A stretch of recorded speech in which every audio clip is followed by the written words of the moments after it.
All right, let's go in the film room and take a look at some of the successful plays that the Browns had in this week's Play Breakdown presented by Microsoft. 5 minutes to go here in the fourth quarter. 3rd and 10 on the 35 of the Green Bay Packers. And this ends up being a perfect play call for this defense. So the Packers initially kind of showing too high, but as you see, it's staggered. And so what we really have here is true man one. So he's going to be your free safety. He's mounted in the middle of the field. Man-to-man here. He's actually checking Dearness Johnson here. Man-to-man 41 on Austin Hooper. Man-to-man here. And then off-man here on the bottom of the screen.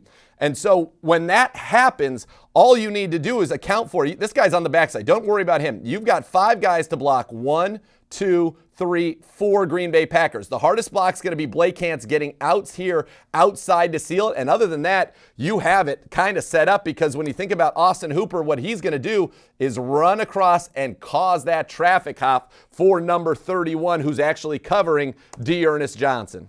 Yeah, this play is pretty exciting for me as a nerdy offensive lineman, because it's kind of a combination between outside zone and a sweep concept. Because when you have your halfback offset away from the way he's running, it puts you a little bit behind your blockers. So you can't run traditional zone, because defensive linemen will be able to run behind the block and make the play. So what you do is you have a little bit of a combination. So you put Dearness offset, and in man coverage, like you mentioned, he is going to drag his defender, who's number 31, to the backside, which that allows your smart veteran tight end, Austin Hooper, to understand, hey, I know the guy that's got me one-on-one in man coverage is going to run with me, but what I need to do is create that traffic for the player that's guarding Dearness Johnson, because he's the only one that's going to be able to make the play. So Hoop's got his eyes on 31 the entire way. He's going to push up the field, make it look like he's running a pass route, and then try to get in 31's way. That's exactly what he does. And it allows Dearness Johnson to circle the defense. You see all of the linemen, they're kind of blocking their zone, but they're also trying to get a reach concept, more like a sweep would look like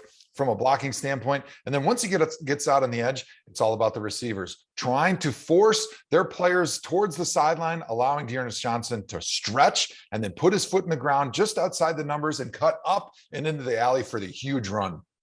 And right off of that big play, the Browns rush to the formation. They get set up, and as you can see, it's chaos. You have 4 Packers right here talking to each other. You've got 29 saying, wait a second, there's 1, 2 Browns, but I'm the only guy over here. 41, he's like, okay, no, I'm coming. No, whoop, like the Grandpa and Simpsons, in the door. Nope, right back out the door. So now you've got 26 going as the ball is snapped. And so what this means is you've got 2 guys over here, and 29, he is in a pickle, because look, the ball is already in Baker Mayfield's hand. He's still running. They're not even pass rushing. These guys are like, wait, what's going on? People are still pointing. Nobody has any idea what's happening. And kudos to Nick Harris, a second-year player, his first ever start at center, getting the ball back there quickly. And Bake, little head pump fake right there, which is huge. As you can see, that stops Rasul Douglas. He's here, and it allows Schwartz to come to all this green, and right in that green is a touchdown, Hoff.